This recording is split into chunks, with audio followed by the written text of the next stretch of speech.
दिव्यांगजन भारत को विकसित भारत बनाने में एक महत्वपूर्ण भूमिका निभा सकते हैं। इस महत्वपूर्ण मुद्दे पर बात करने के लिए मेरे साथ हैं voice of specially abled persons के फाउंडर प्रणव देसाई, जो एक थॉट लीडर भी हैं, अमेरिका में एक बिजनेस लीडर हैं और जो एक्सेसिबल इंडिया कैंपेन शुरू हुआ था 2015 में, उसके आर्किटेक्ट भी रहे हैं, एडवाइजर भी हैं सोशल जस्टिस मिनिस्ट्री के। एनडीटीवी में आपका स्वागत है। धन्यवाद। पहला सवाल, जो आर्थिक भूमिका को लेके जो आपका अपना असेसमेंट है दिव्यांगजनों का, ये कहा जा रहा है कि कई स्तर पे पहल की ज़रूरत होगी अगर आप 2047 तक भारत को विकसित भारत बनाना है। दिव्यांगजनों की कितनी बड़ी भूमिका होगी, वो कितना कंट्रीब्यूट कर सकेंगे 2047 तक, आपका क्या असेसमेंट? सबसे पहले ये सोच आपके जरिए मैं लोगों तक ले जा रहा हूँ, धन्यवाद आपका, क्योंकि ये नई सोच है। दिव्यांगों को एक वेलफेयर के नज़रिए से हमने देखा है अभी तक।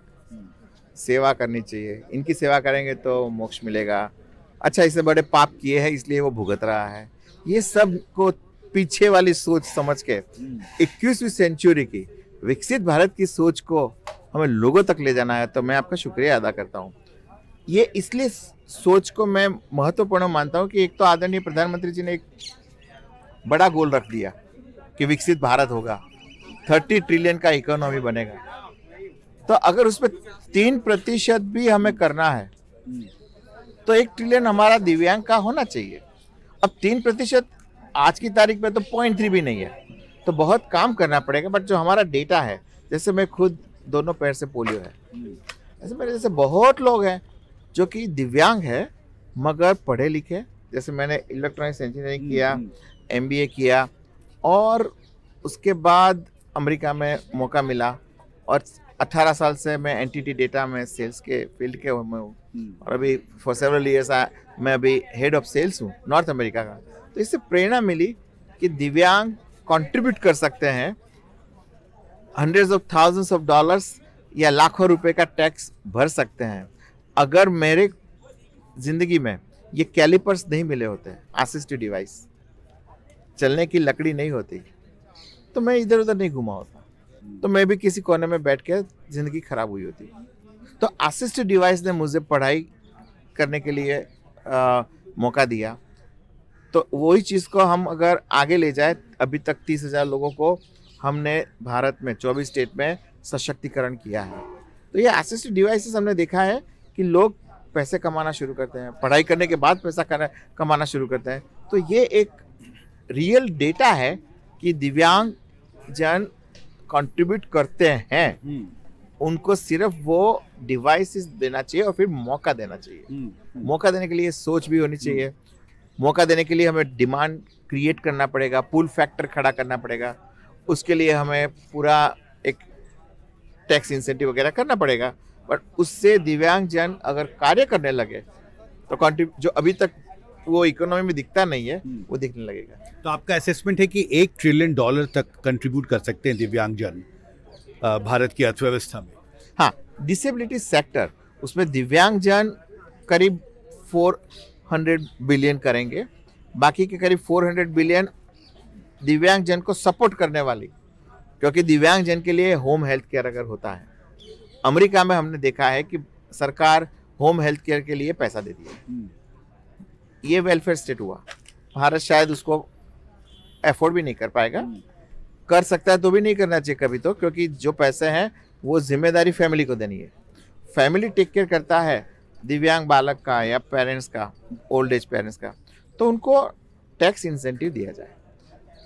100% एक्सपेंस डिडक्शन, 100% एक्सपेंस डिडक्शन देना चाहिए अगर आपने घर पे किसी को केयर गिवर के लिए रखा है, तो उससे नई नौकरियां खुलेगी। अमेरिका में अगर 15 मिलियन नौकरी ऐसी है, तो भारत में जिस तरह से हमारी आबादी है 225 मिलियन की जनसंख्या होगी 2047 में दिव्यांगों की।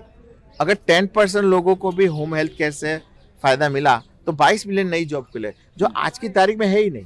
और ये जॉब ऐसी है जिससे कि एक्सपोर्ट भी होगा, नर्सिंग की इंडस्ट्री फूलेगी फलेगी। अभी नर्सिंग खाली केरला में है।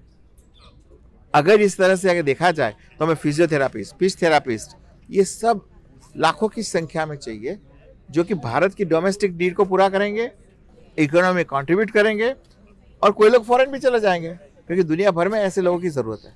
ये महत्वपूर्ण है कि करोड़ों जॉब भी क्रिएट्स होंगे अगर आप इस सेक्टर को ज़्यादा फोकस तरीके से डेवलप करते हैं। टैक्स इंसेंटिव दोगे तो Tax मेरा incentive। मानना ये है कि मिडिल क्लास जो कि अगले 23 साल में मैसिवली एक्सपांशन होगा, जो कभी हुआ नहीं हिस्टोरिकली, और मिडिल क्लास हमेशा देखता है मैं कैसे सेविंग करूं, क्योंकि उस पर ज़्यादातर सैलरी लोग होंगे। तो अगर टैक्स सेविंग का अगर उनको फ़ायदा होता है तो वो लोग ये अपने माँ बाप के लिए, बेटे के लिए ज़रा प्यार से थोड़ा और खर्चा करेंगे। अभी भी करते हैं, मगर इससे थोड़ा और बढ़ेगा, शायद बहुत ज़्यादा बढ़ेगा, शायद बहुत ज़्यादा, बहुत बार, क्योंकि सीधा बेनिफिट है। जी। अब आपने थॉट लीडरशिप की बात की, बिजनेस और इकोनॉमी में उनके कंट्रीब्यूशन की बात की। 2047 तक अगर भारत को एक विकसित देश बनाना है तो हमें एक इंक्लूसिव भारत भी बनाना होगा, जिसमें इक्विटेबल स्पेस होगा सबके लिए।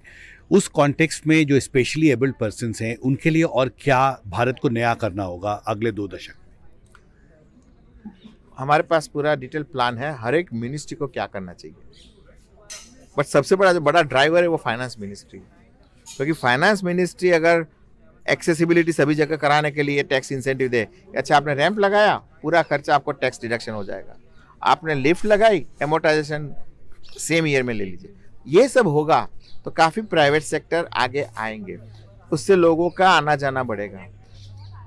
ऐसे ही टैक्स इंसेंटिव, हायरिंग किया स्पेशली एबल को, या फिर ऐसे ही जो बाकी बहुत सारे इंसेंटिव हमने पूरा पैकेज बनाया, तो finance industry can jump start the economy. But उनको फिर एजुकेशन मिनिस्टर से भी काफ़ी कुछ काम करना है, हेल्थ मिनिस्टर से भी काफ़ी कुछ काम करना है, there are other ministries to work along with, but the driver is finance ministry.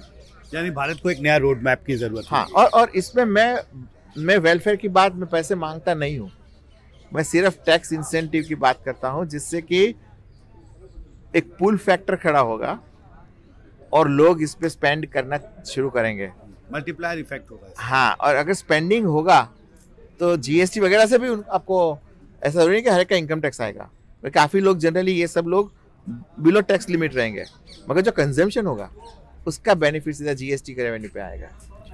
आपने हमसे बात की, इसके लिए बहुत बहुत शुक्रिया आपका। दिल्ली में मेरे कैमरा सहयोगी गौरी प्रसाद के साथ हिमांशु शेखर, एनडीटीवी इंडिया।